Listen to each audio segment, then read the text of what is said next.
날마다 솟는 샘물과 함께하는 오늘의 큐티 시간입니다. 2월 11일 금요일, 오늘의 말씀은 여호수아 10장 36절에서 43절 말씀입니다. 여호수아가 또 온 이스라엘과 더불어 에글론에서 헤브론으로 올라가서 싸워 그 성읍을 점령하고 그것과 그 왕과 그 속한 성읍들과 그 중에 모든 사람을 칼날로 쳐서 하나도 남기지 아니하였으니 그 성읍들과 그 중에 모든 사람을 진멸하여 바친 것이 에글론에 행한 것과 같았더라. 여호수아가 온 이스라엘과 더불어 돌아와서 드빌에 이르러 싸워 그 성읍과 그 왕과 그 속한 성읍들을 점령하고 칼날로 그 성읍을 쳐서 그 안에 모든 사람을 진멸하여 바치고 하나도 남기지 아니하였으니 드빌과 그 왕에게 행한 것이 헤브론에 행한 것과 같았으며 림나와 그 왕에게 행한 것과 같았더라. 이와 같이 여호수아가 그 온 땅 곧 산지와 네겝과 평지와 경사지와 그 모든 왕을 쳐서 하나도 남기지 아니하고 호흡이 있는 모든 자는 다 진멸하여 바쳤으니 이스라엘의 하나님 여호와께서 명령하신 것과 같았더라.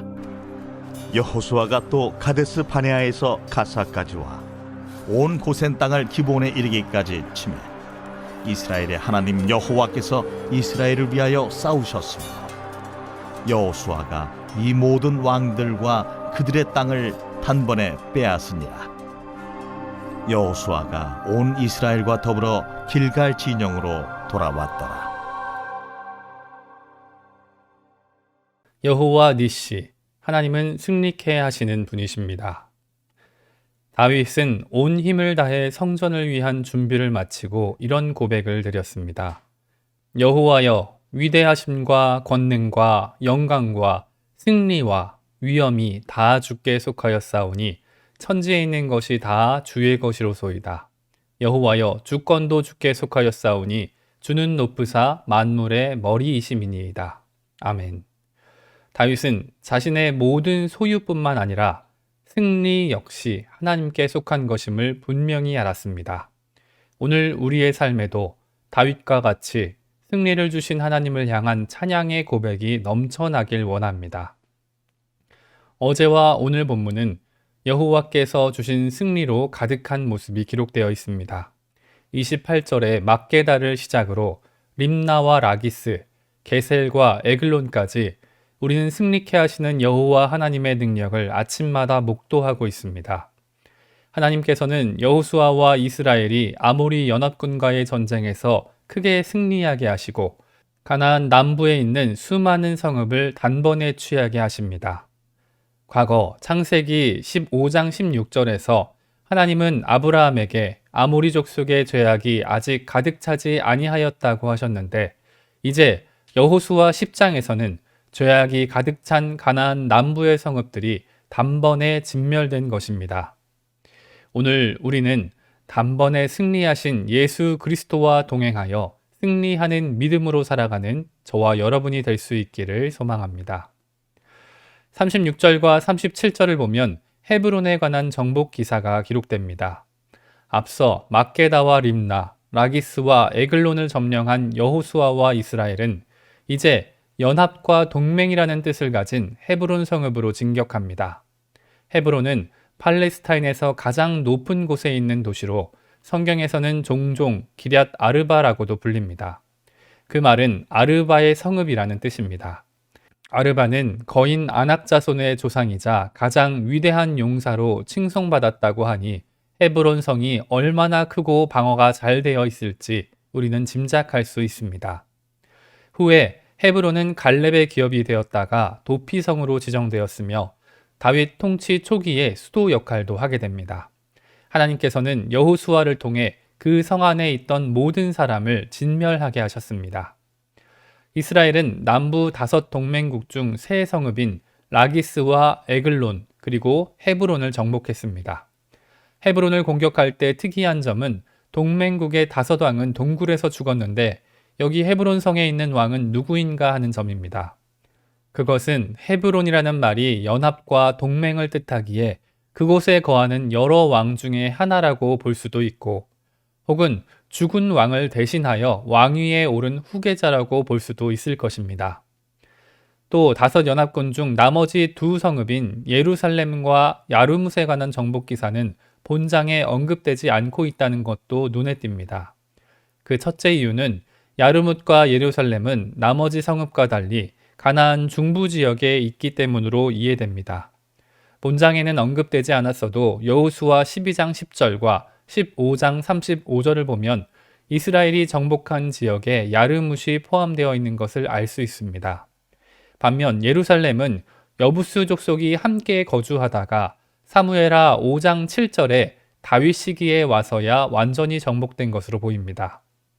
38절과 39절에 기록된 드빌의 또 다른 이름은 기럇 세벨입니다. 이 말의 뜻은 문서의 성읍인데 당시 드빌 지역이 고대 문화의 중심지였다는 것을 추측하게 합니다. 기럇 세벨 역시 헤브론과 마찬가지로 아낙 자손이 살고 있었는데 여호수아와 이스라엘은 성 안에 거주하는 모든 자를 진멸하여 하나님께 바치게 됩니다. 하나님께서는 헤브론과 드빌이라는 남쪽 거인족이 살던 큰 두 성읍까지 점령하게 하므로 이스라엘이 가나안 남부 지역 전쟁을 기습적으로 단번에 승리하게 하셨습니다.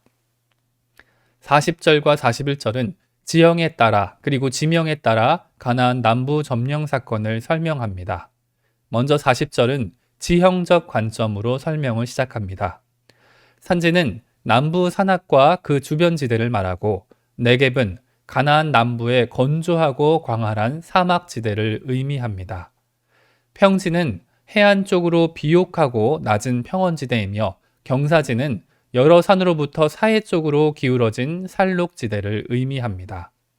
이스라엘은 어제 말씀드린 신명기 7장과 15장 그리고 20장의 명령에 따라 가나안 남부를 전체적으로 진멸하여 하나님께 바치게 됩니다. 41절은 지명적 관점에 따라 설명을 시작합니다. 가데스 바네아는 출애굽 정탐꾼의 파송지로 남부 지역에 위치했고 가사는 가나안에서 애굽에 이르는 주요 성읍으로 가나안 서쪽 해안가에 위치합니다. 여기서 고센은 애굽의 고센과는 동일한 이름이지만 다른 지역이고 고센부터 기브온은 남동쪽 아래로부터 중부 지역까지로 볼 수 있습니다. 즉 가데스 바네아와 고센이 최남단 지역이라면 가사와 기브온은 각각 가나안 서쪽과 동쪽 지역 명칭으로 이스라엘이 정착할 가나안 남부 지역을 전체적으로 포괄하는 것입니다. 마지막으로 우리는 42절에 조금 더 집중하여 말씀을 보길 원합니다. 이스라엘의 하나님 여호와께서 이스라엘을 위하여 싸우셨으므로 여호수아가 이 모든 왕들과 그들의 땅을 단번에 빼앗으니라. 아멘. 여호수아 곳곳에 여호와께서 이스라엘을 위하여 싸우셨다는 표현들이 나옵니다. 여호수아 10장만 해도 14절에 이어 두 번이나 기록되고 있습니다. 이스라엘이 싸워야 할 대상이 헤브론이든 드빌이든 그들이 싸워야 할 장소가 높은 산이든 메마른 광야든 그 어떤 지역이나 명칭이 중요한 것이 아닙니다. 이스라엘이 하나님과 동행하고 있느냐 그렇지 못하느냐가 승리의 관건이기 때문입니다. 여호수아 10장에 나타난 가나안 남부 지역의 승리는 여호와께서 그들을 위하여 싸우셨기 때문에 가능했을 뿐입니다. 오늘 말씀을 마무리합니다. 이스라엘은 가나안 남부 지역을 점령하며 오직 여호와 하나님의 명령에 따라 맡겨진 사명을 수행했습니다. 여호와 하나님께서는 맡겨진 일에 처음부터 끝까지 순종하는 이스라엘을 위하여 직접 싸우셨습니다. 여호와께서 이끄시고 여호와께서 싸우시며 여호와께서 승리하시는 것이 하나님의 백성이 싸우는 전쟁의 모습입니다. 지금 우리 앞에 남아있는 영적 전쟁의 대상과 지명은 무엇입니까? 수년 동안 치료되지 않는 거인같이 커다란 질병이나 장애입니까? 메마르고 강팍한 마음으로 주님을 떠나 있는 가족과 형제입니까? 두 손으로 움켜쥐려 해도 바닷물같이 우리 손을 빠져나가는 물질의 문제입니까? 우리의 능력으로 아무리 노력하고 애써도 해결되지 않을지라도 하나님 앞에서 그 모든 것들은 어떤 문제도 아님을 이 시간 믿음으로 고백하길 원합니다. 고린도전서 15장 57절은 우리 주 예수 그리스도로 말미암아 우리에게 승리를 주시는 하나님께 감사하노니라고 고백합니다.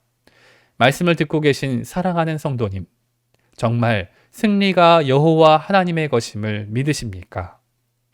그렇다면 승리하신 예수 그리스도와 동행하여 날마다 승리하는 믿음으로 살아가는 저와 여러분이 될 수 있기를 간절히 소망합니다. 함께 주님 가르쳐 주신 기도로 말씀을 마무리하고 개인적인 기도 제목과 자신이 속한 공동체를 위해서 또 한국 교회와 세계 열방을 위해서 기도하길 원합니다. 하늘에 계신 우리 아버지, 아버지의 이름을 거룩하게 하시며 아버지의 나라가 오게 하시며 아버지의 뜻이 하늘에서와 같이 땅에서도 이루어지게 하소서. 오늘 우리에게 일용할 양식을 주시고 우리가 우리에게 잘못한 사람들을 용서하여 준 것 같이 우리 죄를 용서하여 주시고 우리를 시험에 빠지지 않게 하시고 악에서 구하소서. 나라와 권능과 영광이 영원히 아버지의 것입니다. 아멘.